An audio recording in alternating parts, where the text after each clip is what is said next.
meeting of the Audit Committee. This meeting has been held remotely and also in person and will be filmed and recorded for live and subsequent broadcasts available through the Council's website. The Council is the data controller under the General Data Protection Regulations and the Data Protection Act 2018. We broadcast and record council meetings to fulfil our public task obligation to enable members of the public to observe the democratic process. Data collected during the process will be retained in accordance with the Council's published policies available through the Council's website. Members of the Council are reminded they should follow the Council's established meeting protocols, including around the use of the chat facility, and comments made in the chat facility are visible to all participants in the meeting, which may include members of the public who have also received invites to the meeting. Thank you. Apologies. An apology for absence has been intimated on behalf of Councillor Law. We are now move to a roll call. Can following members please indicate if you are present at the meeting, either in person or remotely? Mr. Fogarty. Sorry, I wasn't me. I'm here in the chamber. Councillor Crowther. Present in chamber. Mr. Curley. Present in chamber. Mr. Hillier. Present remotely. Councillor McCormick. Present remotely. Councillor Maguire. Present. Councillor McPhee. In chamber. Councillor Nelson. In chambers. Councillor Reynolds. Councillor Wilson. Present in the chamber. Are there any declarations of interest? Thank you for that. Move on to agenda item number 2, Internal Audit Annual Report and Assurance Statement 24/25. Please. Thanks, Chair. So through yourself, Chair, this is the annual report on the internal audit activity for 24/25. The annual report is being prepared in line with SIPA guidance. There was sufficient work completed to provide an audit opinion for the 24/25 financial year, and the report sets out a summary of the internal work carried out in the year. The report concludes that the overall audit opinion was satisfactory and reasonable assurance can be provided on the Council's governance, risk management and internal control framework for the year ending 31st of March 2025. I can confirm that the field work for 4 audits from 24/25, which had started before the 31st of March, have been completed and reports have been finalised. These relate to the ASN Transport Policy Compliance Review, Vehicle Maintenance, Governance of External Organisations and HSCP Strategic Commissioning. There were no reports issued with requires improvement, rating or an unsatisfactory control environment opinion, and therefore there's no overall impact on the audit opinion for 24/25. These audits will be included in the progress report to the September meeting of the Audit Committee. 3 reviews have been carried forward to the 2025/26 audit plan, and fieldwork for records management and section payment audit reviews are currently underway. For the CRIS 21 project assurance, this is ongoing due to slippage in the overall project timescale, but there are contingency days proposed within the 25/26 audit plan, which is later in the agenda, and that will allow audit to provide appropriate oversight to the project on an ad hoc basis where required. Happy to take any questions. Thank you, Chair. Thank you, Andy. Any questions for Andy? Councillor Crockett. Just one, and it's probably a Janet and John one that I should know. See when they say the overall audit opinion is satisfactory, what's what what do we have? You know, is it, you know, well, it's either satisfactory or unsatisfactory, or is it level, excellent, you know? Through yourself, Chair, we have 4 audit opinions and they're in the appendix to the report. Thank you. You okay with that? Yes, Are you satisfied? it's satisfactory. Any other questions? I don't see any on the screen. We are asked at 2.1, recommended that the Audit Committee review and consider the internal audit annual report and assurance statement. Are we happy with that? Agreed. Thank you. Agenda item number 3, annual report and the Audit Committee 24/25. Andy. Thanks, and through yourself, Chair. So by way of introduction, this report provides members with the annual report from the Audit Committee from 24-25. This report discusses the assurances that have been provided through the work of internal and external audit and the follow-up processes relating to agreed internal and external audit action plans. The main issues to highlight include that the Audit Committee has met on every occasion was quoted throughout the year, and the Audit Committee sought the relevant assurances on the adequacy and effectiveness of the Council's system of governance, risk management and internal control. There is a robust process in place for follow-up of audit action plans, and it's recommended that members review the annual report from the Audit Committee for 24-25 and agree that the report is presented to a future meeting of the Council. Thank you, Chair. Thank you very much, Andy. That really says, colleagues, that we've done quite well in the past year, but the report says that our performance has been better than satisfactory. Is that a fair comment, Andy? Through yourself, Chair, it would be for committee to agree with that. Right. Any questions? Councillor Crockett, read that out. No, Andy, put me in my place at last. I see no questions in the room and none on the screen. We're asked at 2.1 to review and approve the annual report. We would agree the report should be presented to a future meeting of the Council in line with best practice guidance. And also we wish as a group to add to that our performance was extremely satisfactory during the year. Could you please make sure that is minuted, Ms. Collett? That is the view of the committee. Thank you. Chair, come on. Self-praise is no praise. Sorry? Self-praise is no praise. I know, it is. But believe me, Councillor Cudley, any praise is worth getting. Any is worth getting. Thank you very much for that. We move on to agenda item number 4. Review of Local Code of Governance and Interim Annual Governance Statement 24-25. Andy. Thanks, Chair. So this report presents an update on the annual review of the Code of Governance and the self-assessment exercise which was undertaken by chief officers in relation to compliance with key aspects of the code. This year's review has identified that current practice is generally compliant against the code, whilst identifying some areas for improvement, and they're set out within the table in the annual governance statement. An update is also provided on improvement actions that were identified through last year's review. Committee is asked to note the annual review of the Code of Good Governance and to consider the detail within the annual governance statement and the actions which have been identified to improve or enhance the Council's control environment. Happy to take any questions. Thank you, Chair. Thank you, Andy. Any questions for Andy? I notice your name's on this, Angela. And the Chief Executive and the Leader of the Council, so it's a pretty important document.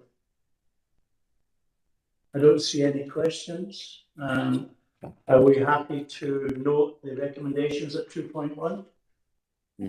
Thank you. We now move on to agenda item number 5. Internal Audit Annual Strategy and Plan 25-26, Andy. Thanks, Chair. So this report sets out the proposed coverage for internal audit reviews during 25-26. There were 3 audit reviews carried forward from the 24-25 audit plan, which will be carried out in 25-26. 2 reviews are currently underway, namely records management and section payments. The audit of supplier management will be timetabled for the second half of the year to allow sufficient time for the process to be bedded in within services. The construction of the audit plan has considered the key corporate risks for the Council, and cognizance has also been taken of other assurance work being undertaken either by management or other external agencies, including external audit. The plan includes a mix of risk-based, compliance and regularity audits, and time has also been included to undertake specific fraud exercises, including investigations of the National Fraud Initiative matches received, which will be the primary focus of the fraud team for the 25-26 financial year. The plan also includes management time allocated to the Chief Internal Auditor, and this completes an action that arose from the peer review of the Internal Audit Service, which was reported to committee in August 2024, and it also includes an allocation of days to support the implementation of the new global internal audit standards. The corporate management team has been consulted on the plan, and the report recommends that members approve the plan. Happy to answer any questions. Thank you, Chair. Thank you for that. I know we've got a new chief executive. Have you agreed with him? Meetings every quarter with the CMT? Through yourself, Chair, yes, I regularly attend the corporate management progress updates, and certainly every committee I'm in attendance. Good, that's excellent. Thank you. Any questions for Andy? No, thank you very much. Are we happy to agree the recommendations at 2.1? Agreed. Thank you, colleagues. We now move on to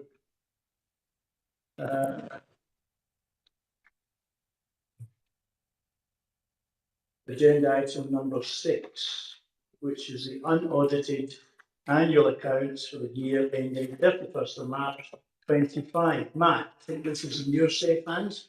That's the key thing. This is the annual report accounts from the unaudited accounts. The committee's asked to review the accounts. Was fairly authority to Angela here to make any changes coming out of today's meeting, and then thereafter load the accounts. That's September, we'll hopefully receive the full accounts once they're audited. But before that, I'm aware it's quite a lengthy document, 100 pages.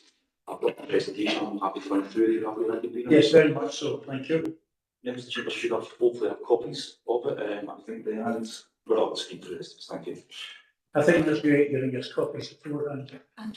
Just in case I'll like you back to me. So that next one is that? So run through this, it's a fairly lengthy document, it really I'll run through exactly what's in there, without doing it in one detail. So the key documents of financial statements are in there, trying to highlight the results statements, and also the challenges and risks and where the next step is and where we go. The first thing you see that there's management commentary, is a fairly detailed bit of work that allows you to see the performance of the accounts without reading fully the accounts. It's the one that can use a better idea of how the accounts performed. It's an annual report.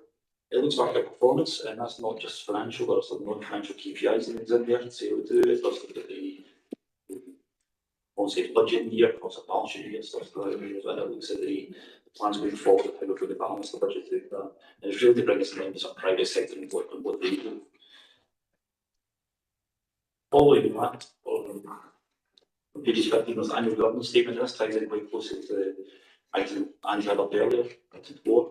And again, just the details that any governance for yourselves, particularly, but it shows the improvements from the progress against various other tasks in there, which is flags that up to the members. And following that, we have the remuneration report. It's a statutory report. It does give a lot of detail breaks from personal information. It's just the senior salaries, senior councillor salaries, senior officer salaries are in there as well. There's a fair bit of detail in there. Just to make you aware that is now effectively public information. The key financial statements then, from page 28 is the expenditure and funding analysis. That's not technically a statement, it's actually a note.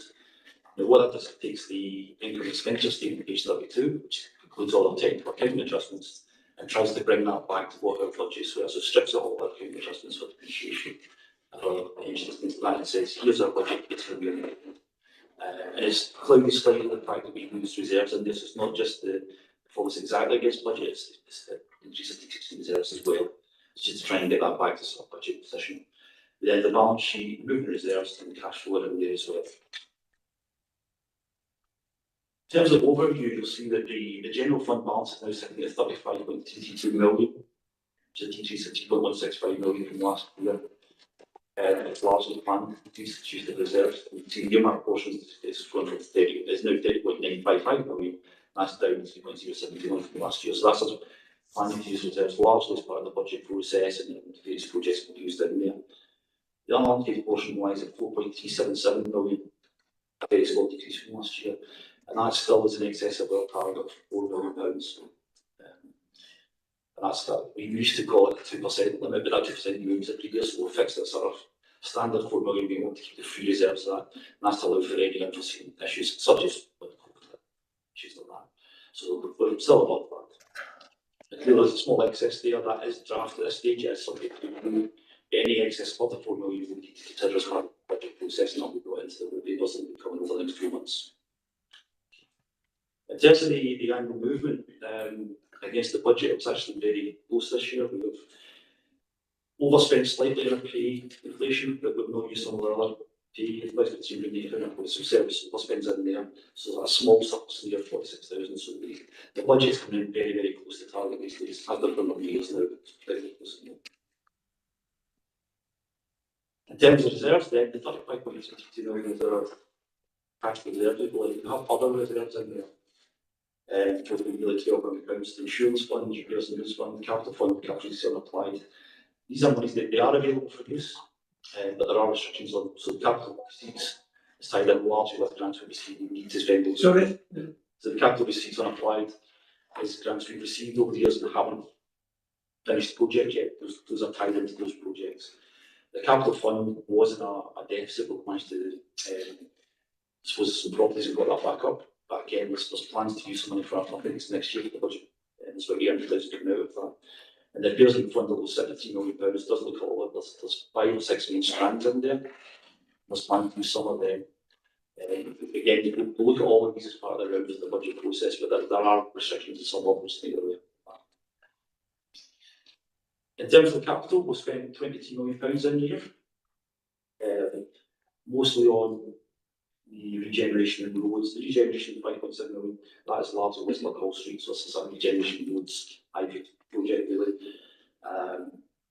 Against the income of 17 million and of funding the rest of the service through potential borrowings through reserves. And we've got advancement programme in the year of 298,000, that's 1.9%. That's we aim for less than 10% either way. So a small advancement is a good outcome for us in that. In terms of asset liabilities, the net assets have increased by £8 million, and I'll come to the main reason of that in a minute. And I've listed some of the main big movements in there. Most of those are just the natural movement within the year of the cycle when we borrow, when money's due to stuff. That's a lot of movements in there. You'll see the increase in payments leased to 19.5 million is a big highlight figure. So that stems from the main change to accounts this year. So we've adopted IFRS 16. Which is a change to the way we recognise essentially rented assets. So the rented asset now is assumed to be a leased asset. So whereas before it would be rented, it would just be lined through your rental expenditures and normal rent. We bring it as a leased asset. There's some exceptions for that, so if it's less than a year, short term we don't count it. And if it's low value, we don't count it. Any significant so the one that applied straight away was like sort of Princess House and you read that. Would you mind if I just ask one question, if you don't mind? I don't like to do it. See the increase in finance leases of 19 million. That's 19 million on top of what's the usual figure? Oh, yeah. You'll come to that. Yeah, absolutely. Okay. So the 19 million is essentially an increase in our PPP liability, which lies around about £50 million more. It's a significant increase in that. The important thing to recognise is that this is purely an accounting adjustment. It is not £19 million in new debt. It's not an increase in liability. So we make future charge payments to the PPP company every year for around about £11 million. And they include various strands. So the repayment of capital, repayment of interest has always been in there, but they contain an element called a contingent rental. Because that contingent rental is over a number of years, we capitalise that. So we created the asset, we created the lease liability, and that's where the £22 million jump in liability comes from, and it's reduced within the year. So it looks like we have an increased liability in £22 million, and actually, fact, that liability was always there. We're paying that as part of the mutual charge payment, and we have up to, I think it's 240 the payment runs out. So it's just an accounting adjustment. It's not a new liability. It's a new representing. And it's no difference to our revenue at the end of the year. No, just. Okay, I get that. Thank you for that. I understand because it's a big movement in numbers. I know what I did say resolution to CMT earlier in the week, and that's the same concerns there. this looks like we've suddenly got 19 million, £20 in new debt. Councillor Cockatoo, you wish to? Was that the accounting that Cosler were arguing for? Was that in order to benefit councils? Right. No? Sure. Is that Sorry, that's a session. Carry on, Angela. You-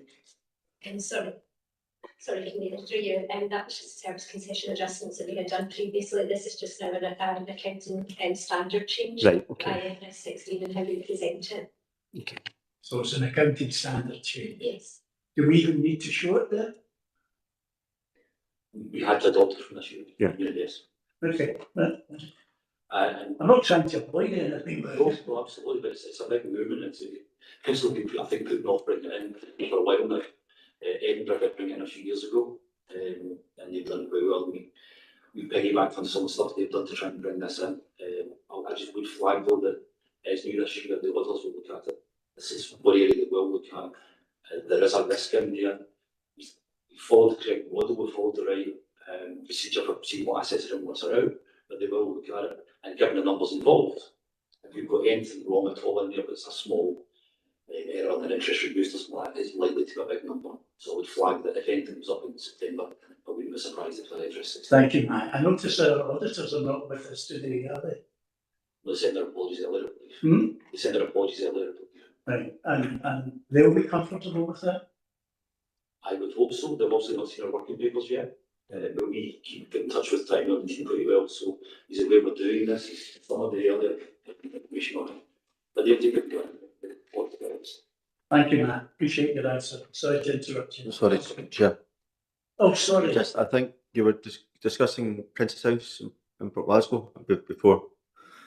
That's the only other asset that's actually affected us. So Princess House we rent from Riverside and Clyde. And that's a rental agreement, so we go through the revenue account. Because it's a longer term rental agreement, we need to recognise that it's effectively a lease. So we've created a lease, created an asset. The asset is a balance sheet anyway. We need to create a lease in there.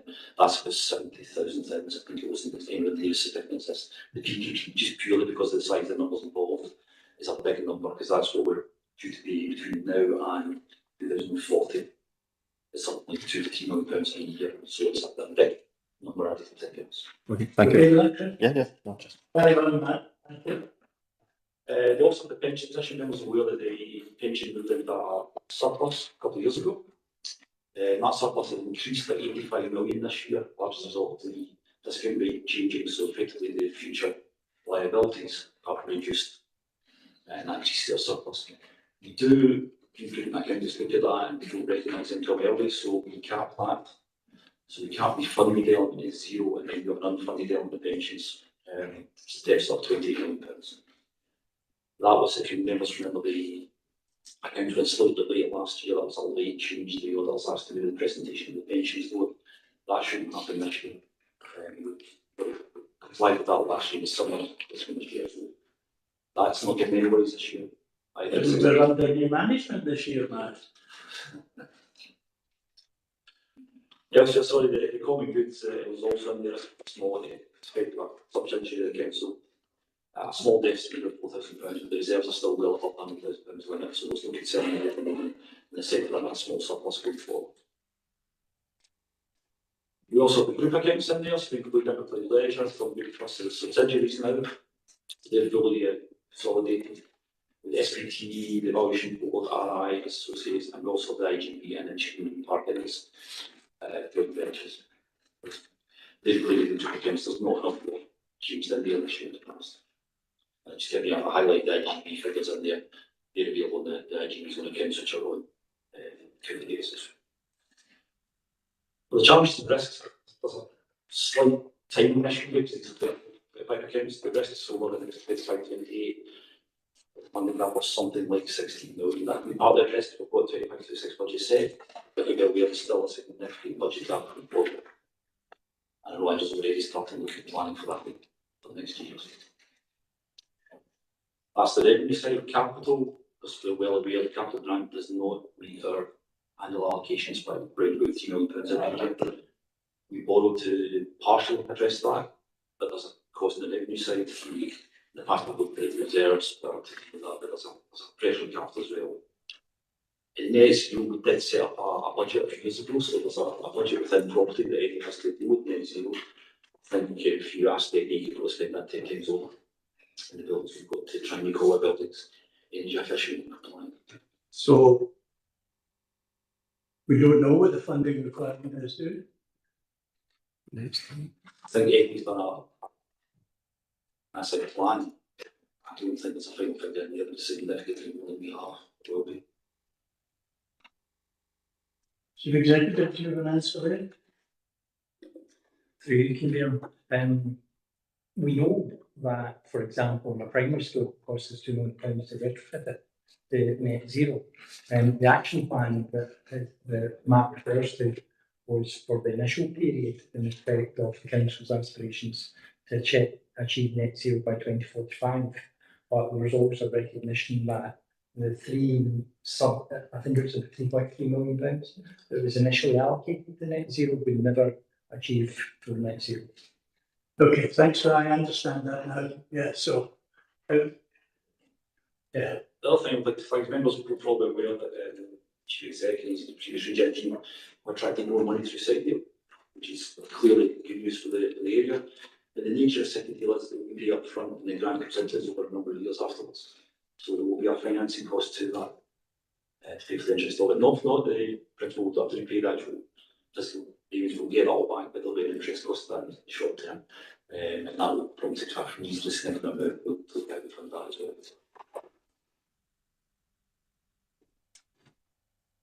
The next steps is the. Oh, I'm sorry.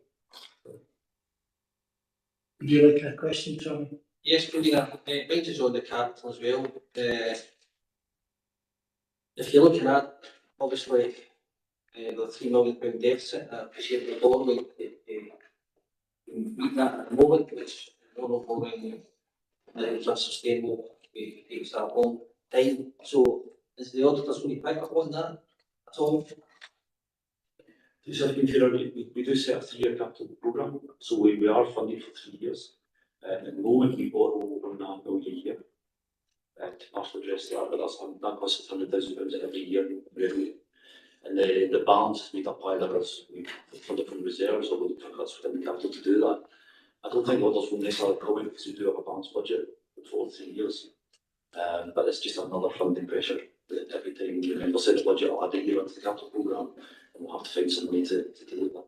Yeah, I'm assuming that if they're quite happy just now, they may have a different view if we were to do that on a long-term basis, as in borrowing for the capital. Certainly we've flagged that, so the finance strategy put in place, but the council does look at the longer term in there, but absolutely ultimately the decision will need to be made about cutting allocations or possibly reducing asset base to deal with that, or we keep trying to fund it, and up to now we've managed to fund it, but as you know, the revenue budgets are more and more stretched. They're calling that as well. Okay, thanks, Convener. Okay, Tommy. Carry on, Matt. I'm sorry. We're all there. Oh, sorry, Councillor Curley. Yeah, I think though, just to touch on the capital, I think a lot of councils do have a policy that they will increase capital funding by increasing the revenue stream, so there's a 1% council tax rise for capital works.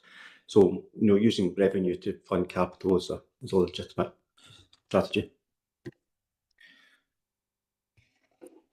So just next stage is like we have the adverts on the council website, so the public are entitled to inspect accounts. They could put in queries and questions, whatever they want. People who tend to get many every year. But you know, we'll make something on that. And that period is through July to 20th of July. KPMG have already started the audit work, but they'll come in properly in July, August. Do the full audit at that stage. The aim is then to get a clearance meeting with them in early September with a view to getting the accounts to council by the end of September. So there was a delay last year. We were pretty much there. There was the one issue to do with pensions that pushed us back. So we would hope to go back to the September deadline. We can't guarantee at this stage. But we feel we've got quite a robust set of accounts and working papers are good. We have a good relationship with those, but just bang the day.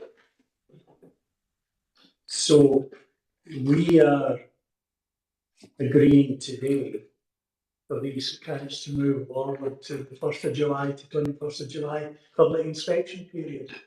Yes. And That's then it. we're also going to do that, and I'll be signing the balance sheet, that to what's called the entry, so that's the, if you have a link to that stage, that's what it'll. Right, thank you. Is that you finished? That's me finished, I'm happy. Thank you, man. That was very good. You got through that very quickly. Listen, can I go to the accounts themselves? I've got some questions I'd like you to answer. Please bear with me. Can I go to big page 7? Under challenges, and the one in yellow, financial pressures. The underlying pressures remain with an estimated funding gap of 8 million in 26-27 after an improved increase in council tax of 8.5% in 25-26, right? What does a no assumed uplift for 26-27 mean? Angela? It's just things that we have allocated in council tax uplift for 26-27 in the assumption of the gap, £8 million. So £8 million is before any council taxes. Before any, so let's say you have to go with 8.5% in 26-27. Do you, off the top of your head, you have an idea what effect that would have in the 8 million? 1% would roughly get you about 375 to 380,000. That's fine, thank you. So it makes a dent in it. Yes, it would. Okay, thank you for that. Thank you. Next question, I go to big page 9.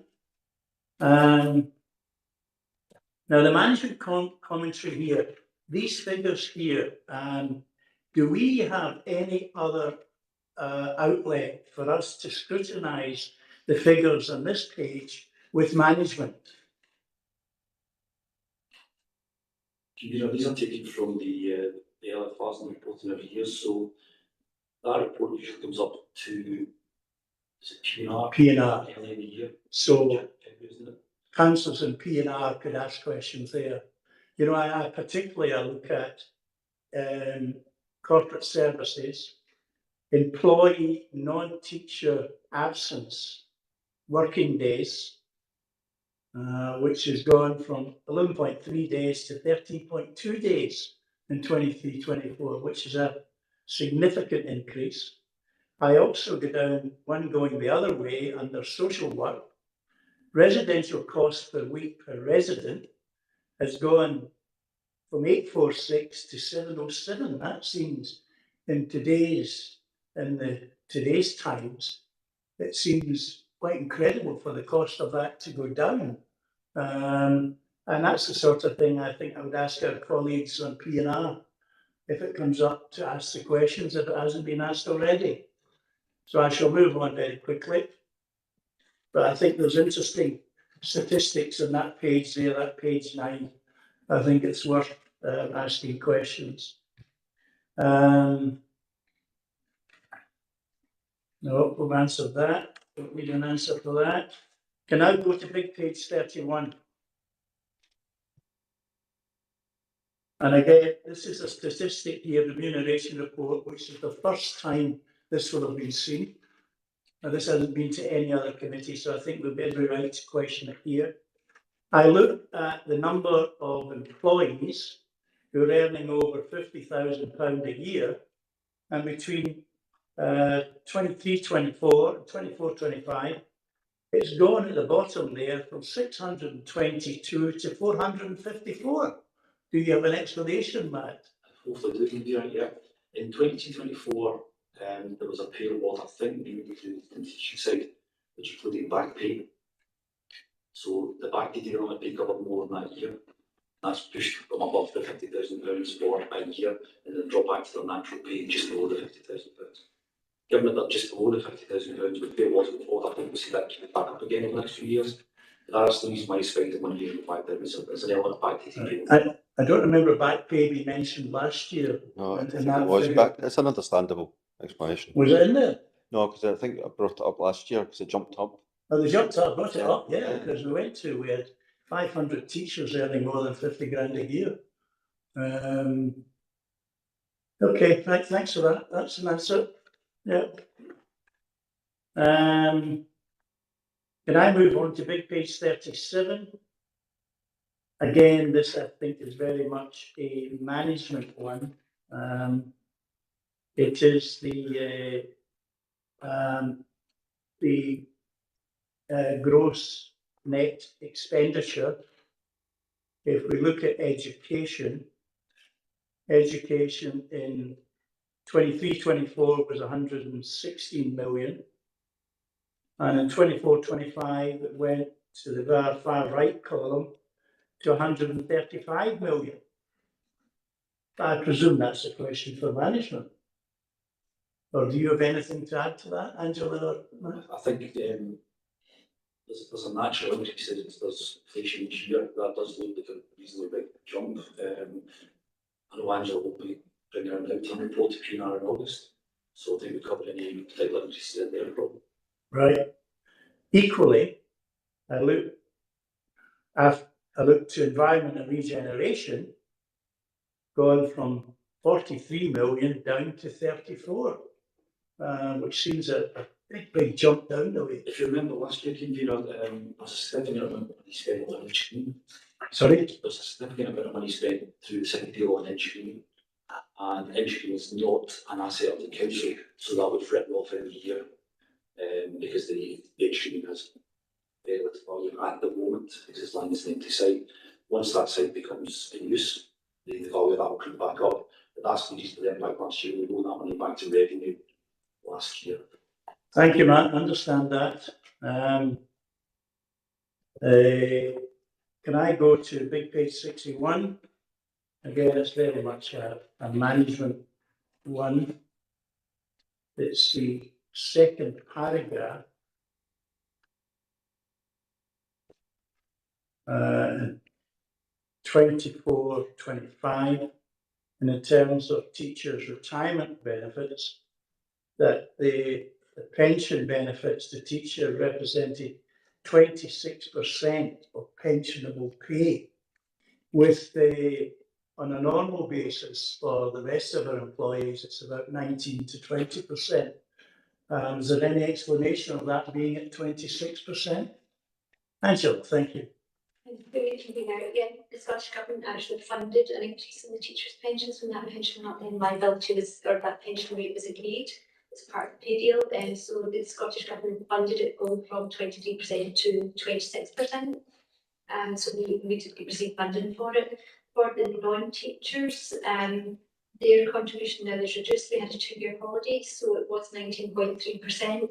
And the government, there was a cut in the pension contribution rate from 19.3% down to 6.5% for 2 years. And that will increase to 17.5% from 26-27 going forward. But just to confirm, the 3% extra increase in the pension and contributions for the teachers was funded. Thank you. Will the teachers one go back down again? No, that's not covered. But you're saying we're getting 4% of it from the Scottish Government? 3%, it was 23% and went to 26%, and the Scottish Government funded that for all councils. So it's still extremely healthy, isn't it? If you get 26% of your wage paid into your pension pot. It's not a pension I pot. don't expect you to comment. I don't think it's a pension pot, it's just paid like general revenue. Right, but still it's a good contribution. Thank you for that. My last question is on big page 71.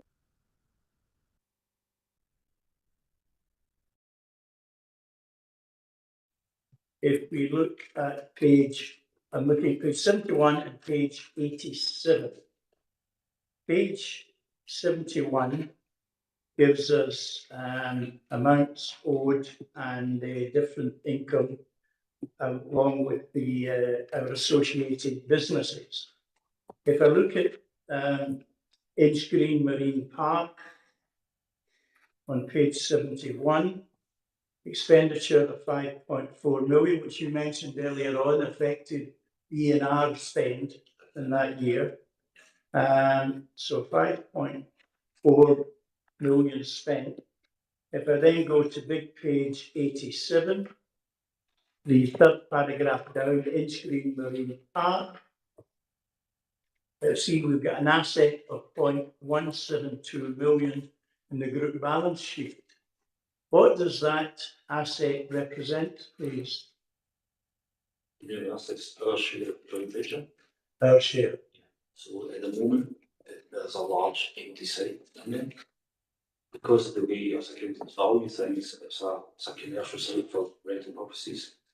It has value when you have a multi-year lease and X amount of year almost up to the value at the moment we're focusing on it. So there's very little asset value. If at this time next year, hopefully we'll have somebody renting it, but suddenly that asset value will jump to hopefully several £1 million. At the moment, until we get a tenant in there, the asset technically to building value as a value for the council, the value is in the generation side, but in our accounts that's very little value. Thank you, Matt. Understand that completely. Thank you very much for answering my questions. Thank you, Angela. Colleagues, are there any questions on the accounts for Matt? Oh, Councillor Nelson. Thank you. It was a follow-up question, and the first question that Councillor Robson asked on page 7, the yellow box on financial pressure. I think you had mentioned 380k, was it, for about 1%, which, and I made a rough calculation, and I think that works out about for the 8 million, about 20%. But that's not taking into account any settlement we might get, additional uplift in settlement we might get. So you could be now the 370,000 or 375 to 80,000 of 1% is what we would raise through raising council tax by 1%, and that would be net council tax reduction costs as well. So yes, the Scottish Government was to fund us for council tax being or anything as well. That's not been included in here. Right, okay.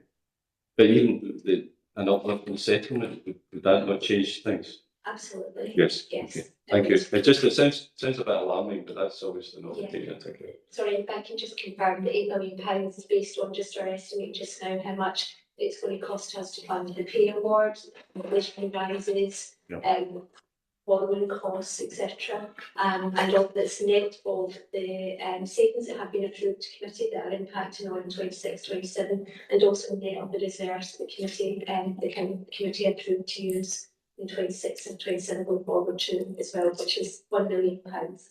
We're using the reserves in 26-27. Good, thank you. Okay, Ennis? Yes. Any other questions? I don't see anything online. Colleagues, we're asked to various recommendations. I'll just go through these because I think it's quite important. 2.1 recommended that we review the unaudited annual accounts for the year ending 31st of March. After seeking clarification, any matters approved the submission to Audit Scotland. 2.2 is recommended audit that we delegate authority to the Chief Financial Officer to amend the unaudited annual accounts to reflect any matters intimated at the meeting. It is recommended that we note the external auditor's annual report to members for the financial year ending 31st of 25 is scheduled to the Council on the 25th of September 25. Are we happy to agree those actions? Great. Thank you. So listen, thank you very much for attending, colleagues, and thank you, Angela, Matt and Gerard. Thank you for answering all those questions. I think you got them all right, which is quite excellent. Thank you very much. Thank you, everybody.